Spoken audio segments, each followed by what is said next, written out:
태극신검 이해를 시작하겠습니다. 이해헌법 5. 태극과 선천팔계라는 논리체계를 기반으로 하여 이해헌법을 만드는 과정에서 선천팔계의 불완전성으로 인해 배치한 구성요소를 매개체로 하여 양을 도출하였고 이 양을 수와 결합시켰습니다. 선천팔계를 통해서 양적인 부분을 알 수는 없죠. 그런데 양은 변화의 중요한 요인이 되죠. 그래요. 그러한 현상은 얼마든지 관찰할 수가 있죠. 액체가 기체로 변하기 위해서는 온도가 올라가야 되죠. 양적인 부분인 거죠. 수와 결합함으로써 변화의 질인 선천팔계와 수화의 결합이 가능해졌습니다. 그래요. 예전 예언법사에서 수를 결합시키는 방법에 대해서 언급을 했죠. 본격적인 논의에 들어가기 이전 선천팔계에 있어서 수학이 어떠한 의미를 가지는지 살펴보지 않을 수 없습니다. 그래요. 수학이 변화를 탐구하는 데 지니는 의미를 살펴보기 전에 우선 태극과 선천팔계라는 논리체계의 특성을 살펴보는 것이 우선입니다. 수학과의 연계성을 살펴보기 전에 태극과 선천팔계의 논리체계로서의 특성을 우선 완전히 파악해야 하기 때문입니다. 그래요. 이거로서는 변화의 실적인 부분에 대해서 완전히 파악해야 된다 이렇게 생각을 했던 것이지요. 태극과 선천팔계는 단순한 도형과 선들로 표현되어 있습니다. 분석해야 할 대상은 무와 결합하여 완전히 지워져 있습니다. 그래요. 선천팔계를 보고 어떤 대상을 특정한 대상을 연상할 수 있는 건 아니죠. 그건 왜 그런가요? 그냥 변화를 탐구하기 위해 만들어진 그래요. 인식체계라고 볼 수 있는 거죠. 태극도 그렇고 선천팔계도 그렇고 어떤 대상을 근거로 만들어졌는지에 관한 것은 기록에 남아있지 않으니 창시자가 만들 때 근거가 된 대상은 정확히 알 수 없습니다. 전해져 내려오는 창시자의 말도 없습니다. 그렇죠. 그럼 그렇게 생각할 수 있잖아요. 창시자가 말을 남겨놓았는데 사라졌을까? 그렇게 생각할 수도 있겠죠. 물론 근거가 된 대상이 뻔한 것이긴 합니다. 그것은 언어로도 흔적이 남아있는데 방가나 더위와 추위, 남자와 여자 등과 같은 표현은 고대로부터 내려온 언어들로 남자와 여자와 같이 둘로 명확히 구분할 수 있는 것이 있는가 하면 밤이나 방과 낮이나 더위와 추위처럼 한선상이 이어져 있는 것을 육체적 오감에 입각해 인위적으로 분리한 것도 있음을 알 수 있습니다. 하여간 이러한 것들은 육체적 오감으로 인식할 수 있는 자연을 근거로 하고 있음을 알 수 있는데 선천팔계나 태극 역시 자연현상을 근거로 자연현상을 탐구하는 과정에서 만들어졌을 가능성이 가장 크다고 하겠습니다. 그렇겠지요.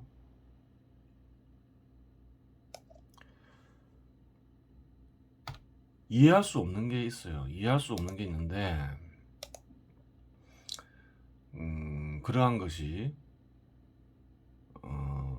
현실의 사람들이 이해할 수 없는 것이냐? 그건 아니라는 거예요. 현실은 더욱 복잡해졌죠. 고대에도 무언가를 관찰을 하면서 그래요. 생각을 하겠죠. 그리고 뭔가를 만들어내겠죠.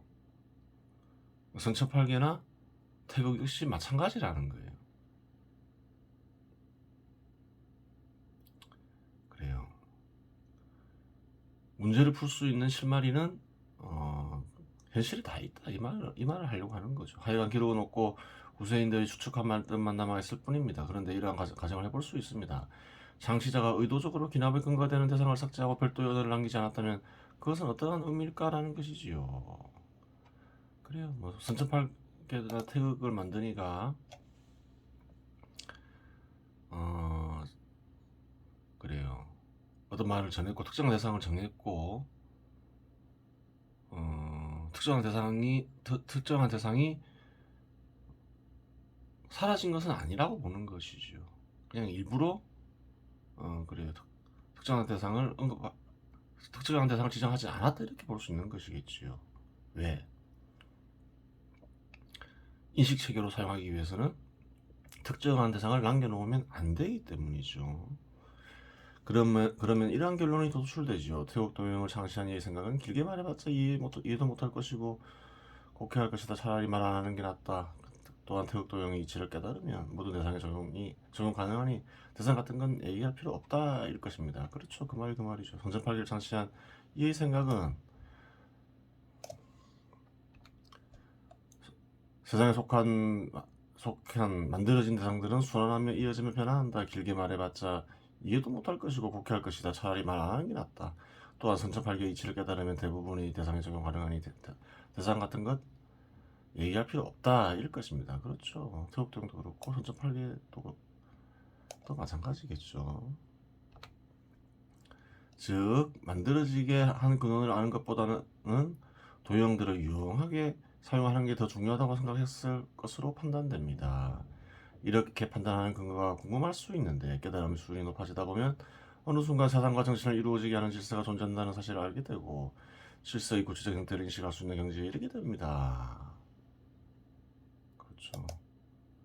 보이지 않는 것, 형식 같은 거, 사회 질서 이런 것도 일종의 형식이죠. 눈에 보이는 건 아니죠. 마음에도 또한 형식이 있겠죠. 그래요. 그러한 형식을 그래요. 볼 수 있는 경지에 이른다 이 말이죠. 이러한 경지에 이르게 되면 원리를 보는 것도 마찬가지죠. 이러한 경지에 이르게 되면 근거가 되는 대상을 사상하고 질서 자체만을 탐구하여 심동 소산물을 남기게 되는데 서구에서는 이러한 탐구가 사회적으로 출시되어 논리학이라는 학문을 성립시켰습니다. 그렇죠. 그래요. 뭐 그런 거예요. 즉 태국과 선천팔계는 동양의 논리학이다라고 말할 수 있는 것입니다. 그렇죠. 논리학을 도형으로 표시해 놓았다. 그 얘기를 하는 거죠. 수는 변화의 양적 측면을 분석하는 과정에서 만들어져 별도의 체계를 이루며 발전하여 수학이라는 학문적 체계를 구축하게 되었습니다.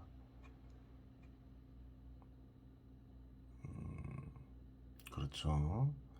별도로 발전한 수학은 분모와 같은 근원인 변화 속으로 들어가게 되니 여기서의 수학은 변화로 회귀한 수학, 변화학의 한 축으로서의 수학, 변화학에 규정받는 수학으로 질적 전환을 하게 됩니다.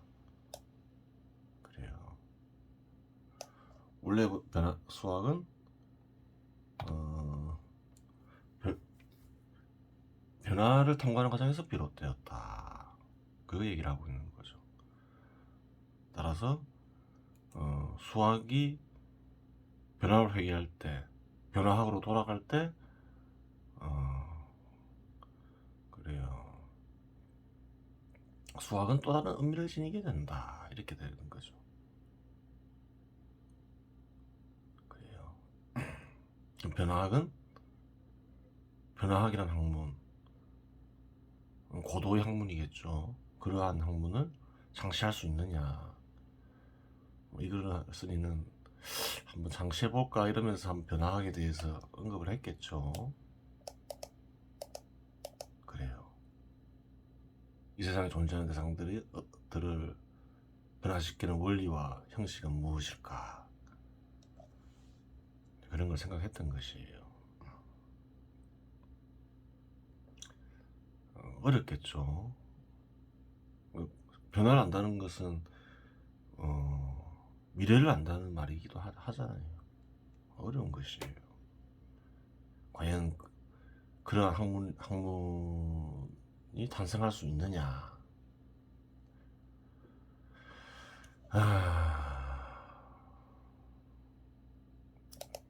탄생할 수 있을까? 이렇게 생각해 볼 수 있겠죠. 섭리를 제대로 완전히 깨우치면 뭐 가능하겠죠. 왜 그런가요? 어떤 분야의 섭리든 절대자에 의해서 세상은 구성된다. 그게 마음이건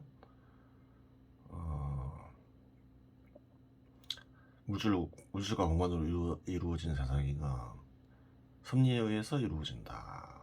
그 섭리를 완전히 깨치면 그래요. 섭리에 의해 이루어지는 변화를 알게 되고 변화의 형식을 마음이나 세상에서 찾을 수 있겠죠. 그러면 변화학을 만들 수 있는 것이지요. 그래요. 그 변화의 형식을 완전히 인식하여 학문으로 만들려면 어떻게 돼야 될까요? 어떠한 경지일까요? 당연히 신적 인간의 경지겠죠. 신적 인간의 경지 중에서도 섭리를 완전히 깨쳤으니 그래요. 신적 인간에도 단계가 있다고 볼 수 있는 거죠. 최후의 단계겠죠. 신인지 인간인지 구별이 안 되는 경지까지 이르면 가능할 거예요, 아마. 그래요. 선천8개의 구성요소가 된 수는 배치되는 순간 8개 내에서 그리고 이전의 선천 8개들의 동일한 개의 동일한 구성요소에 의해 도출된 수들과 비례관계를 형성하게 됩니다. 그렇죠. 그래요. 수들은 비례관계를 형성할 수 있음을 살펴보았죠. 저번에 정량화 과정을 살펴볼 때 비례관계를 형성하는 수를 도량이라고도 하죠. 즉 수가 배치되는 순간 정량의 구성요소의 크기만을 나타내는 규정된 일정한 정량이 아니라 도량이 되는 것입니다. 한 개에서 구성요소들로 이루어진 식의 구성요소들 간 관계를 나타냅니다. 그렇죠. 구성요소들로 이루어진 식이 만들어질 수 있음을 예전에 언급했죠. 그것은 관계를 설명하는 것이다. 그렇게 얘기했어요. 관계가 성립되기 위해서는 일체 속에서 구성요소의 구조와 기능 두 가지가 있어야 합니다. 이 식은 동일한 선천팔계의 다른 궤들에서 발견되는 동일한 식과 이전의 선천팔계들에 있는 동일한 궤의 동일한 식들과 비례관계를 형성하게 됩니다. 식들도 비례관계를 형성할 수 있겠죠. 식들이 구성요소 간 비례관계를 형성할 수도 있고 식들도 비례관계를 형성할 수 있고 그런 거예요. 수학의 부호에 대해 잠시 살펴보겠습니다. 사실 연산을 살필 때는 플러스 마이너스는 더하기 빼기는 동일한 단위를 나타내는 정량에서 사용 가능하고 곱하기 나누기는 다른 단위를 나타내는 정량에서 사용 가능합니다. 그렇죠. 같은 단위가 아니면 더하기 빼기는 사용할 수 없죠. 10m와 10m를 더할 수는 없잖아요. 뺄 수도 없고. 예를 들어 한 기업 내 노동자와 1인당 평균 임금비가 있을 경우 사람 수와 1인당 평균 임금비를 더하는 것은 의미가 없지만 사람 수와 1인당 평균 임금비를 더할 수는 없죠. 하지만 곱하기를 하면 총 임금비라는 유의미한 수를 구할 수 있습니다. 그러니까 곱하기 나누기는 단위가 달라도 사용할 수 있다 이 말이죠. 마찬가지로 총 임금비를 사람 수로 나누기를 하면 1인당 평균 임금비를 구할 수 있게 됩니다. 오늘 여기까지만 하죠. 그래요. 그리고 시간이 남았으니까 좀 잘못된 부분을 한번 볼게요.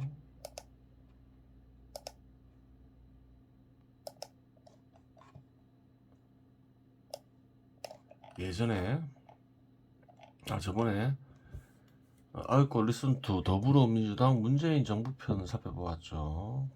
그 강연마다 실현된 사례가 있는지 살펴보았어요. 근데 이 부분은 7년 그래요. 여러 가지 유혹이 있는데 정치 영역에는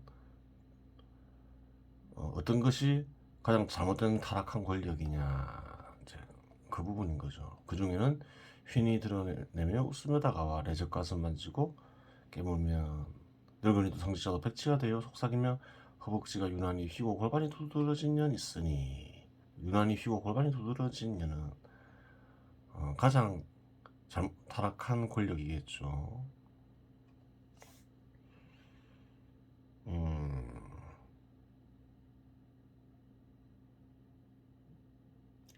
그 뭘까요? 시에서 언급된 사례로는 찾을 수가 없어요. 이것을 어떻게 판단해야 될까요? 하늘나라 법을 보고 판단을 해야 되겠죠. 하늘나라 법.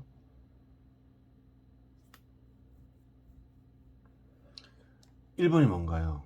시장과 자본을 지키며 발전시켜야 한다. 시장과 자본을 파괴하려는 자는 교화하거나 죽여라. 이런 걸 왜 썼나요? 시장과 자본을 파괴할 경우, 즉 시장 지배 시대에 반하는 정책에서 집행할 경우,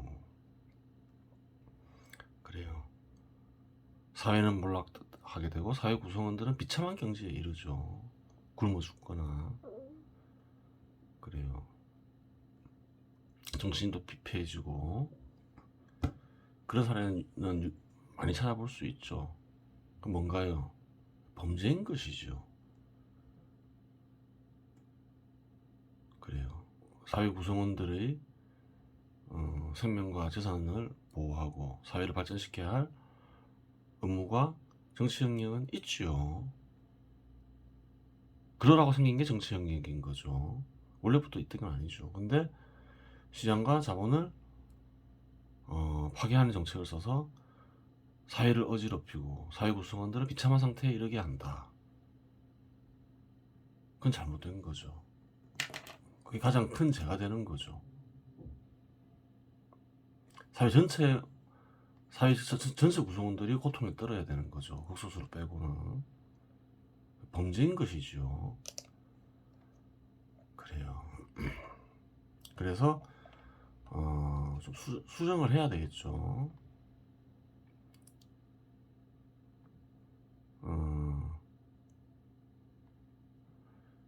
근데 그러면 시장과 자본을 파괴하는 정책이 있었느냐 살펴보는 거죠. 어쨌든 간에 가장 타락한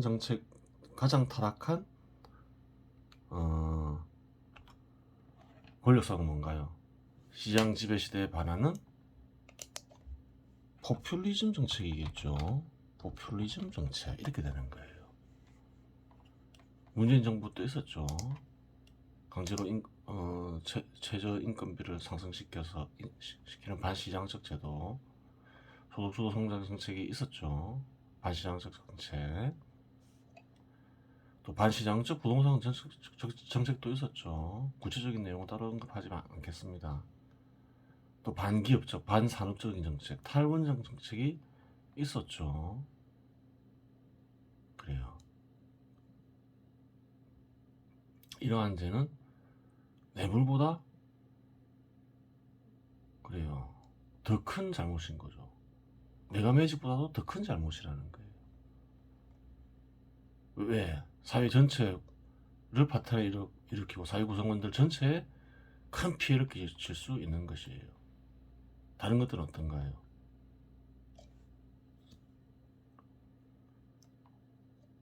피해자가 극소수일 수 있다는 거예요. 뇌물사건도 마찬가지라는 거예요.